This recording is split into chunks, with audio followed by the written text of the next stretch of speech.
Sarmento. Excelentíssimo presidente do Supremo Tribunal Federal, ministro Luiz Roberto Barroso, excelentíssimo ministro relator Edson Fachin, excelentíssima ministra Carmen Lúcia, senhores ministros, eminente procurador-geral da República, professor Paulo Gonet Branco. Esse tribunal teve um papel essencial e extraordinário que será lembrado na história na proteção da democracia, inclusive nos momentos mais delicados em que o nosso pacto constitucional esteve em risco. Nessa DPF, que nós chamamos de DPF das favelas, o que se postula também é a defesa da democracia. O que se requer aqui é que a democracia e a Constituição sejam levadas para territórios que nunca alcançaram, os territórios negros das favelas e periferias na área de segurança pública. Nos bairros nobres de elite, vigora no Brasil a inviolabilidade do domicílio. Nas residências pobres das favelas, a polícia entra quando e como quiser. Um homem como eu, branco de elite, não é torturado nesse momento em que não estamos mais numa ditadura militar. Corpos negros nas favelas ainda são torturados, ainda são executados. É como se pairasse um estado de exceção permanente, um AI-5 piorado, em que nem o direito à vida é devidamente salvaguardado. Nessa DPF, no entanto, esse tribunal vem dando passos extremamente importantes para enfrentar essa situação por meio de medidas adotadas pelo plenário sob a liderança do ministro Fachin, que foram muito bem descritas no relatório de Sua Excelência. E o fato é que no ano de 2019, em que a ação foi ajuizada, o número de vítimas de violência policial foi 1.814.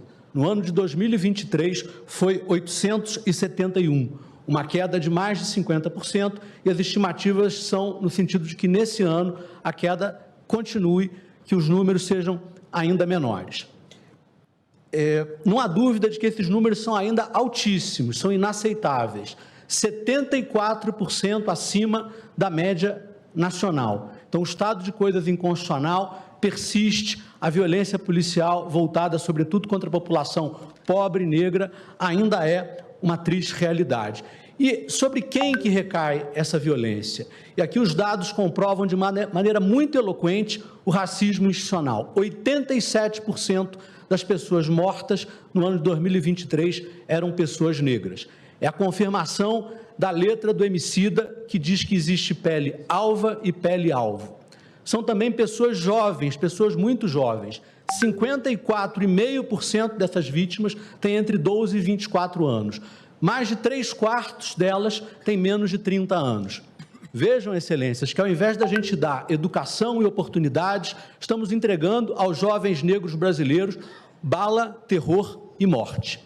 E não são apenas números abstratos. Nós estamos falando de pessoas concretas que morreram, a maior parte delas sem qualquer relação com a criminalidade. Pessoas como a Agatha Félix, morta aos 8 anos de idade. Eloá Passos, vitimada por tiro policial, morta aos 5 anos de idade.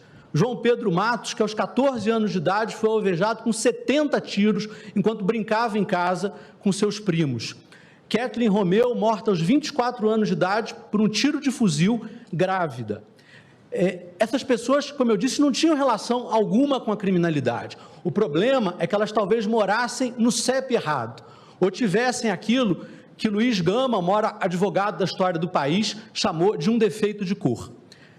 Com todos esses problemas, tem evoluído o quadro por conta das medidas corajosamente decretadas por esse tribunal. E é muito importante destacar que essas medidas têm evoluído sem qualquer comprometimento da segurança pública, ao contrário do que se diz. Todos os dados importantes, número de homicídios, número de roubos de carga, todos eles caíram significativamente. Inclusive, o número de policiais mortos em serviço em 2019 foram 22, em 2023 foram 11. Também é muito importante desfazer uma fake news que circula de que essa DPF favoreceria uma facção criminosa do estado do Rio de Janeiro. Infelizmente, a gente olha a realidade nacional e vê que facções criminosas estão se nacionalizando, estão se expandindo. Nos jornais, há todo dia notícias sobre uma facção em São Paulo em que isso vem ocorrendo, em que não tem a DPF das favelas, em que a letalidade policial não está diminuindo. E aqui eu invoco autoridade muito insuspeita de simpatias por essa DPF. O secretário de Segurança Pública do Rio de Janeiro, aqui hoje presente, numa entrevista concedida ao jornal O Globo, do dia 15 de julho desse ano, em que disse, Sua Excelência, abro aspas, não consigo entender o nexo de causalidade entre a DPF e o crescimento do Comando Vermelho. Quanto à expansão, o problema está na falta de investigação qualificada para atacar aquilo que mais atinge as organizações criminosas, que é a parte financeira.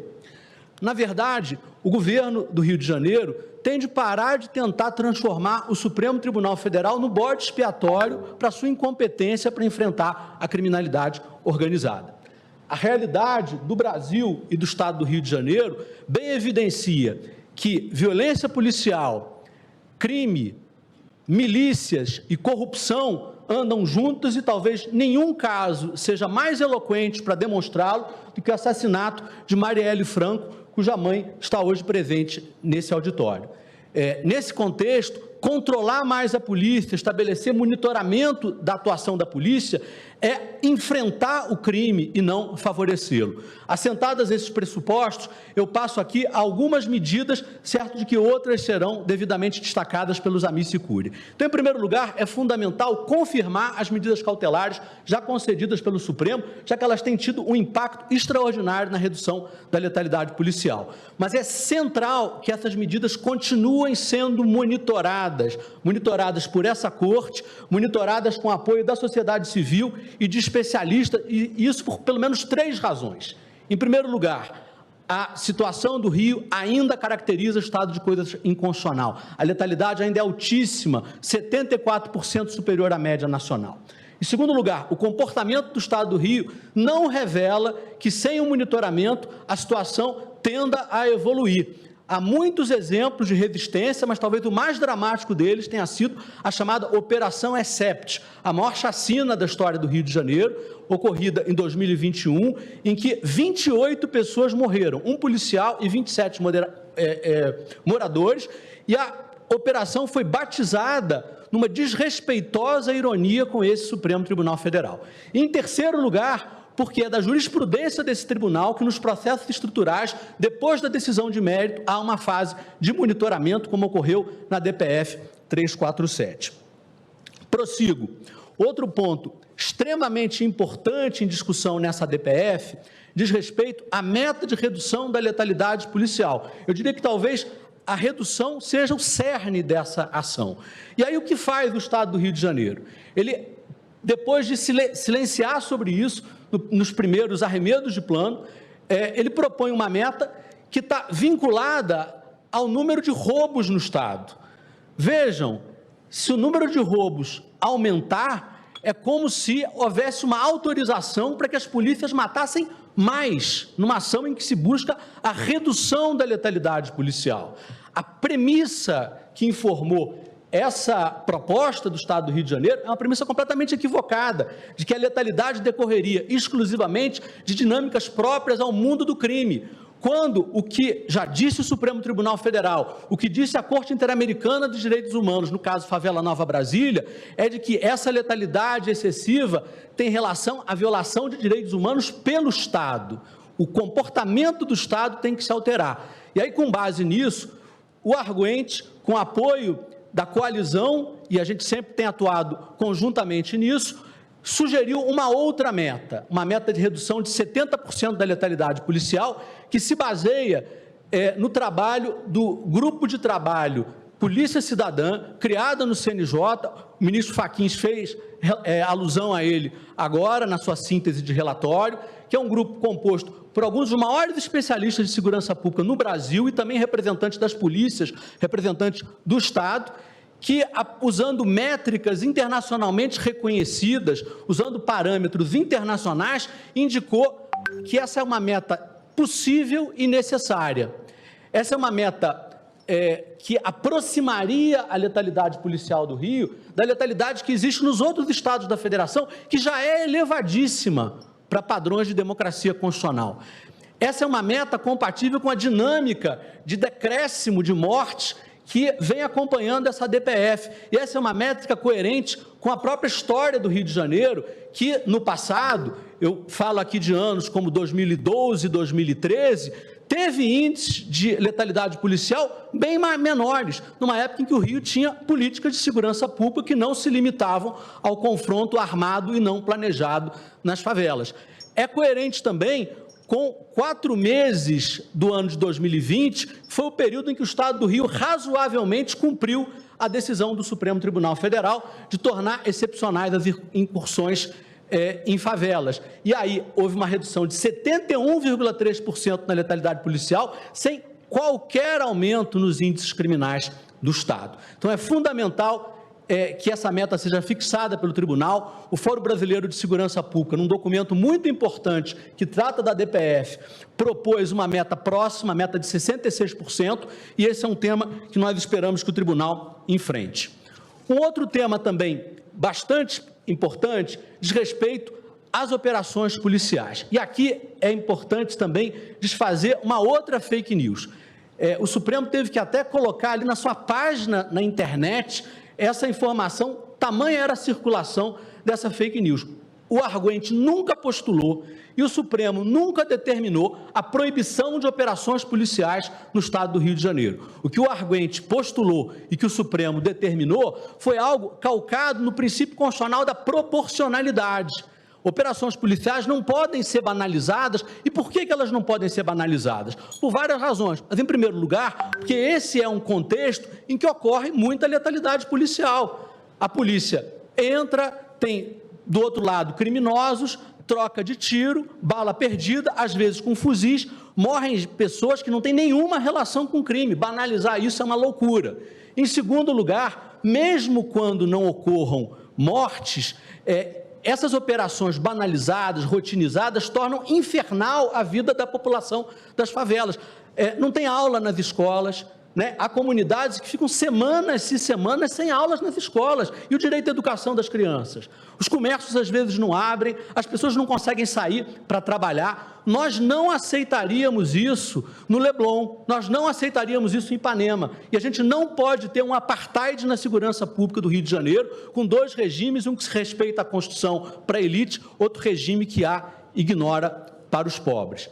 Finalmente, um último ponto que eu gostaria de endereçar aqui diz respeito à necessidade de afastamento temporário dos policiais envolvidos em episódios de letalidade policial. Seria um afastamento para tratamento psicológico, para novo treinamento, e nesse período eles podem e devem ficar, eventualmente, em trabalhos internos, em trabalhos burocráticos. Essa é uma medida adotada no mundo inteiro.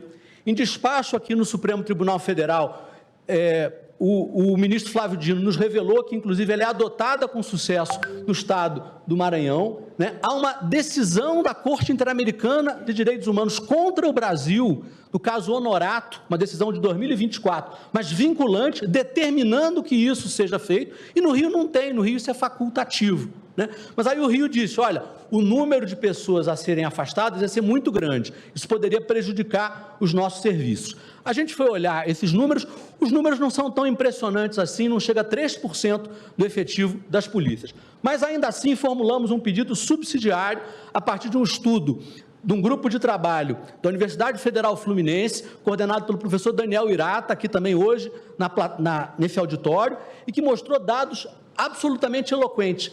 0,7% dos policiais, menos de 1%, 0,7%, são responsáveis por mais de 50% das mortes, 50,7% das mortes. Então, às vezes, uma medida pequena pode ter efeitos extraordinários.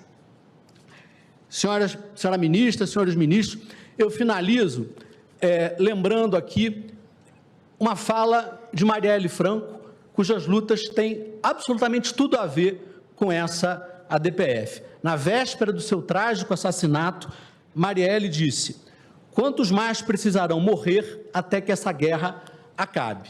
Esse é o momento perfeito para que o Supremo Tribunal Federal, à luz da Constituição, dê a resposta adequada para isso, para que o Supremo afirme que a Constituição também vale nas favelas e nas periferias, que as vidas negras, que as vidas faveladas importam, que essas pessoas têm direitos e que esses direitos, esse tribunal, como guardião da Constituição, vai fazer valer. Por isso, espero, arguente, seja essa ação julgada integralmente procedente. Muito obrigado.